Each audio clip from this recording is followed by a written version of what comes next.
Well, I had a friend ask me to make this video, and so I'm gonna. And this history needs to be corrected. The people that built the Georgia Guidestones do not want to kill you. And I'm really getting tired of hearing this kind of talk from my fellow citizens. It's frustrating to hear this talk of, there's an Illuminati, there's, all the Freemasons want you dead. It's just, the stuff has become just complete and total nonsense. And the people saying it don't have any clue who built the Guidestones or why. They just read one sentence on it and they assume that they know the context more than the people who actually did it, and they don't know who those people are. It's absolutely mind-boggling the way people think now. So the Georgia Guidestones do not want to kill you. Let me give you a little history lesson to tie into this. This is a picture from the Gardner Museum, the Isabella Gardner Museum. Okay, you can visit their website if you want, gardnermuseum.org. And it's the Isabella Stewart Gardner Museum. Hugh lived on Isabella Street, all right, in Michigan. It's related to the Gardner family. And by the way, the property where he lived on Isabella Street was where one of the recent Star Wars movies was cast. Some of the members were interviewed on his former property. This is actress Ava Gardner. Gardner Museum, actress Ava Gardner. They're related, same family. This is Hugh's family cemetery. And in it, in New Haven, Macomb, Michigan, Macomb County, is Adeline Gardner, among others. This is all bunch of his family members in this museum. More proof, he's related to the Gardners. Here is a will from Hugh's Aunt Gardner, and Hugh says that she would take him to the world's fairs, travel all around the world, very wealthy woman. Now look who Bill Gates Sr. is married to. Check this out. This is Bill Gates' dad, Mimi Gardner. Keep watching. Now, Alex Jones ended up with the following chalk picture, which he first started saying, oh, this proves that the Illuminati want to do, or are the ones who did 9/11. So he found this picture and he said, here's your proof. Here's the Illuminati right here. And look who signed it. Oh, the Gardners. So apparently he thinks that, Mimi Gardner and Ava Gardner and Hugh's aunt are the Illuminati. Always trying to tell you that, these ancient families that go back really far in our nation's history are evil, horrible people somehow. And no proof of that other than, oh, he's got a chalk drawing signed by the Gardner. Okay. Now, the same Alex Jones who used the Gardner picture to lie to you about 9/11 was the same Alex Jones who told you BS about Bill Gates wanting to kill everyone with vaccines, and the same Alex Jones who gave you the BS story about the Georgia Guidestones. The Gardner family is not the Illuminati. There is no Illuminati. It's just made up crap. And yes, there was, back in 1776, a group called the Illuminati. Not anymore, and they don't run the world. Now, Robert Christian is a pseudonym for J.C. Christiansen. No, spelled it wrong. This was Hugh's boss. Now, if you hear Mark Dice, he plays that video, and Mark Dice plays the video of Robert Christian, and even says it's a pseudonym for something, but he doesn't know who. Well, I'm telling you who it is. J.C. Christensen. This was Hugh's boss. Hugh worked for J.C. Christensen in the northern Ohio and lower Michigan area. One of these places that he owned, I'm pretty sure he owned it, was J.C. Electric, because Hugh talks about working there at J.C. Electric, or I don't know if he worked there or if he just, got supplies from there or what exactly. But it's definitely related in some way, J.C. Electric there in northern Ohio. Hugh reports that the original J.C. Christensen Corporation was sold to a Japanese country company, and it no longer exists. You're not going to find it on the internet because it's not there, and it went out of business before the internet. Not out of business, but got sold before the internet. J.C. Christensen ran a jobber shop and bid on contracts to build the tools for auto company assembly lines. Remember, it's the Detroit-Cleveland area. It's where all the money was made in this country for a long time. Christiansen and Hugh also worked with an Indian chief from Michigan who held strong, earth-friendly religious eco-views. And if I'm not mistaken, this may have been Amo Chase of Chase Banks. Hugh will correct me if I'm wrong about this, but I think that's what he was telling me when he was talking about Amo Chase. He was a billionaire and a friend of Hugh's Aunt Gardner. Amo Chase, Chase Banks. Think about that. Think about how expensive the Guidestones are. If I am mistaken about this, I will correct it later in the description of my YouTube video and at the bottom of these notes on this blog. Both Amo and J.C. Christensen were exceptionally wealthy men, and this is important because he strongly influenced the writing that J.C. put on the stones. Much of J.C. Christensen's money came through the diligence and inventiveness of Hugh, who invented many tools and machines that were put into the assembly lines.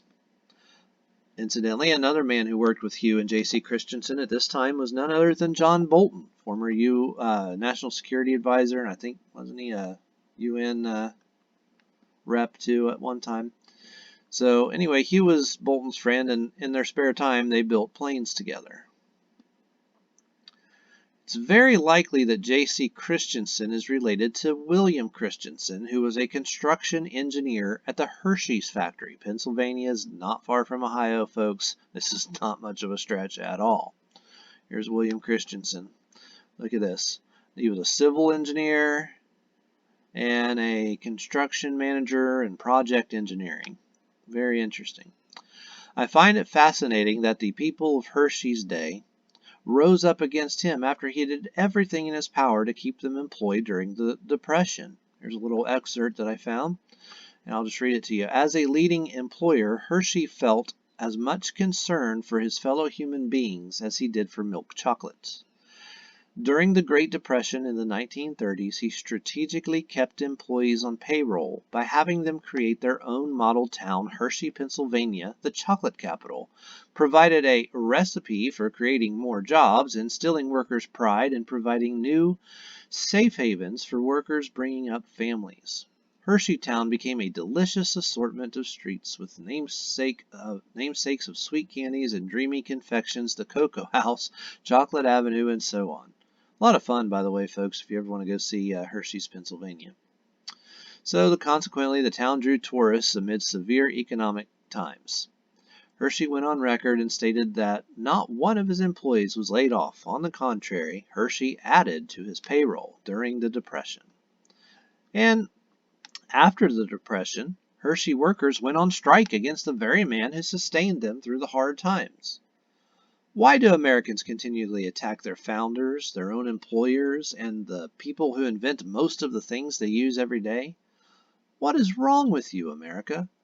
Have you been bewitched by false truthers like Alex Jones? Why did Alex Jones teach you to attack the Gardner family through Bill Gates? Is he covering up the real truth of your country? Yes. Don't roll the dice on truth. It's amazing to me that over 500,000 people have seen Mark Dice lie to you about the Georgia Guidestones when he even says he doesn't even know who Robert Christian is. He just knows it's a pseudonym for somebody.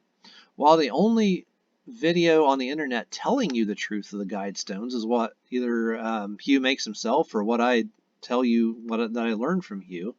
And this video is likely to get somewhere between 50 to 200 views probably, unless you take the truth and share it. Why drink the Jones Kool-Aid? Haven't you heard what happens to those who drink the Jones Kool-Aid? Why do you think you are getting so-called truth yet again from someone named Jones? Here's the cyanide-laced Kool-Aid or whatever it was that Jim Jones gave his people, and now you're buying the Kool-Aid from Alex Jones. You remember that Indiana Jones was giving you fictitious history also, right? Right? You guys know this is a movie prop right here, right? I'm really afraid for my country when I hear what some of you believe is true. You think the world is flat, your founders want you dead, and the Georgia Guidestones were built by the Illuminati. And all of that is complete BS. And that stands for bologna sandwiches, by the way. So let's look at the totality of what the Georgia Guidestones say. Number 1, maintain humanity under 500 million in perpetual balance with nature. Guide reproduction wisely, improving fitness and diversity. Unite humanity with a living new language. Rule passion, faith, tradition, and all things with tempered reason. Protect people and nations with fair laws and just courts. Definitely like that one. No, doesn't everybody like that one? Doesn't everybody like the one before that? I mean, I'm not sure about the living language or whatever, but guide reproduction wisely. Yeah, you really don't want, welfare people having 15 kids and you having to pay for them, And that's why, Bill Gates' dad was on the board of Planned Parenthood. Well, that doesn't mean that he really wants to kill people, even though I do not support Planned Parenthood. But there are people, and no, I'm not one of them, but there are people who do believe in their minds, though I personally would not do this, that think they can use Planned Parenthood as a way to try to help people get contraceptives and, try to prevent babies from being conceived in the first place from people who can't afford them, because it's not everyone else's responsibility to raise your kids, folks. And that's a reasonable position. Just because somebody's on Planned Parenthood doesn't mean that they absolutely share all of their views. And I believe that's the case with the Gates family as well, which I showed you in the last video. Who is the Gates family? Look at the totality. Look at who they are and look at their history. Let all nations rule internally, resolving external disputes in a world court. Avoid petty laws and useless officials. I mean, who doesn't agree with these? Balance personal rights with social duties. Well, yeah, take care of your fellow man. That's reasonable, isn't it? Love one another.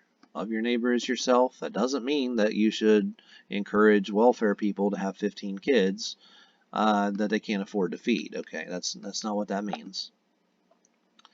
Prize truth, beauty, love, seeking harmony with the infinite. Be not a cancer on the earth. Leave room for nature. Leave room for nature, says it twice. Okay. So, 1, 2, 3, 4, 5, 6, I don't know, at least 7 of these I pretty well mostly believe in, Maybe 3 of these, I'm not sure. And then this one, maintain humanity under 500 million in perpetual balance with nature. Well, it is important to be good stewards of the earth, is it not? Now, if it wasn't for that number 1, everyone, maybe most people would say, oh, how wonderful. It's just earth religion and good stewardship of the planet.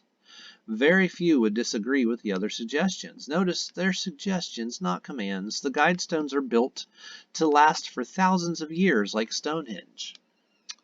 The 10 suggestions are written in multiple languages so that anyone who might find them after some unknown future apocalypse might see them and realize that the world did not obey them.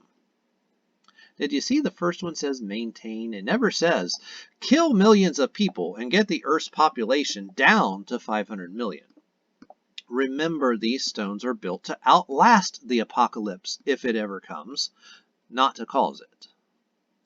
Why make them at all if they just intend to kill everyone and keep the Earth from ever being ruined to begin with, in their opinion of this fictitious Illuminati? No. These were built because the builders believed that people are likely to ignore the earth and kill it. So they want some future generation to spring up from the ashes and learn what we did not. Now, I'm not saying you have to believe any of this, and I don't personally, but that is clearly what J.C. Christiansen and the Indian chief that worked with Hugh believed. Ancient civilizations have given future cultures messages before. In fact, folks, I wrote an entire book about it, right down here. At one time, ancient cultures knew the size of the earth, and they told you in the things they left you. Sometimes I feel in miniature, a little like Bill Gates must feel when he's attempting to design toilets that work without water so people in the third world can have better sanitation where water is scarce, and all the Alex Jones clowns say he wants to kill everyone. So many people have come to me and made incredibly stupid comments like, "Oh, I saw the moon last night. I know it's round." They say that is the entire book is about telling people that the ancients knew the real size, and by default the shape, flat earthers, of the globe. And I did say globe. It's not flat. It's round. They completely paint an opposite picture of what my book actually sets out to show. How is that possible? And they do it without ever so much as reading the description, which plainly tells you that the earth is not flat. And yet, many of you do it every day to people like Bill Gates by the millions. You ignore the totality of his life and take a sentence out of context. Shame on you. He makes a TED talk about a million good things and in the middle throws a one line about vaccines, and Alex Jones tells you that means he wants to kill people, just like Alex Jones told you the Guidestones say to kill people, and none of that is true. Context really matters. You know who kills people? The Jones family. Remember that picture up here? Look at that picture for a second. That's who kills people. And lies and attacking your founders, attacking the job creators, that'll kill people. I've delivered your mail, America. What are you going to do with it? Thanks for watching. Please like, share, and subscribe.